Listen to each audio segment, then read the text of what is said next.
Polling അവസാനിക്കുന്നവരെ Kannur, Kasaragod ജില്ലകളിൽ നിരോധനാജ്ഞ പ്രഖ്യാപിച്ചിട്ടുണ്ട്. ഇതിന്റെ കൂടുതൽ വിവരങ്ങളുമായി അജീഷ് ജയകുമാർ കണ്ണൂരിൽ നിന്നും തത്സമയം ചേരുകയാണ്. അജീഷ്, കണ്ണൂരിൽ ഈ രണ്ട് ജില്ലകളിൽ നിരോധനാജ്ഞ പ്രഖ്യാപിക്കാനുള്ള സാഹചര്യം എന്തായിരുന്നു? Good morning.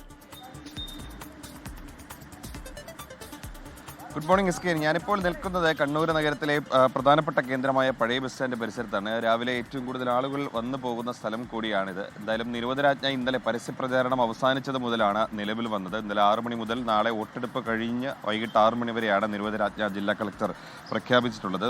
ഈ സുരക്ഷാ മുൻകരുതലിന്റെ ഭാഗമായിട്ടാണ് ഇത്തരത്തിലുള്ള ഒരു നടപടി, ഒരു സ്വാഭാവിക നടപടി എന്നാണ് ജില്ലാ കളക്ടർ ഇന്നലെ വാർത്താ സമ്മേളനത്തിൽ അറിയിച്ചത്. വോട്ടെടുപ്പ് സമാധാനപരമായി നടക്കാൻ ശക്തമായ സുരക്ഷാ സംവിധാനങ്ങളും ഒരുക്കിയിട്ടുണ്ട്. വിവിധ സംസ്ഥാനങ്ങളിൽ നിന്നടക്കമുള്ള പോലീസുകാരും കേന്ദ്രസേനയും അടക്കം 6000-ഓളം സുരക്ഷാ ഉദ്യോഗസ്ഥരെയാണ് ജില്ലയിൽ ഉടനീളം വിന്യസിച്ചിട്ടുള്ളത്. മാത്രമല്ല 20 കമ്പനി സേന, ഏതാണ്ട് 1500 പേർ കണ്ണൂർ നഗരത്തിൽ മാത്രം ചുമതലയിലുണ്ട്. ഇതിന് പുറമെ ഏതാണ്ട് 1300 സ്പെഷ്യൽ പോലീസുമുണ്ട്. 771 പ്രശ്നബാധിത ബൂത്തുകൾ ജില്ലയിലുണ്ടെന്നാണ് വിലയിരുത്തൽ. 493 ഇവിടങ്ങളിൽ 493 മൈക്രോ ഒബ്സർവർമാരെയും നിയോഗിച്ചിട്ടുണ്ട്.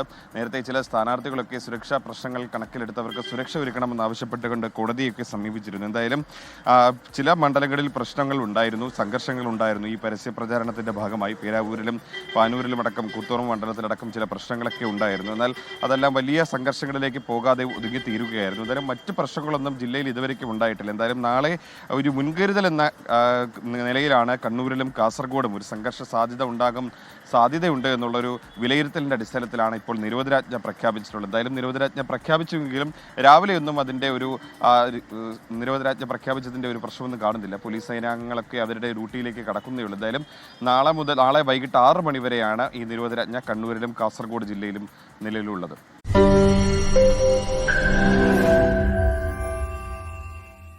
ലോകത്തെവിടെയായാലും ഏത് സമയത്തും 24 വാർത്തകളും ഓഗ്മെന്റഡ് റിയാലിറ്റി പാക്കേജുകളും എക്സ്പ്ലെയിനറുകളും വിശദമായി കാണാൻ ഞങ്ങളുടെ യൂട്യൂബ് ചാനൽ നിങ്ങൾക്ക് സബ്സ്ക്രൈബ് ചെയ്യാം.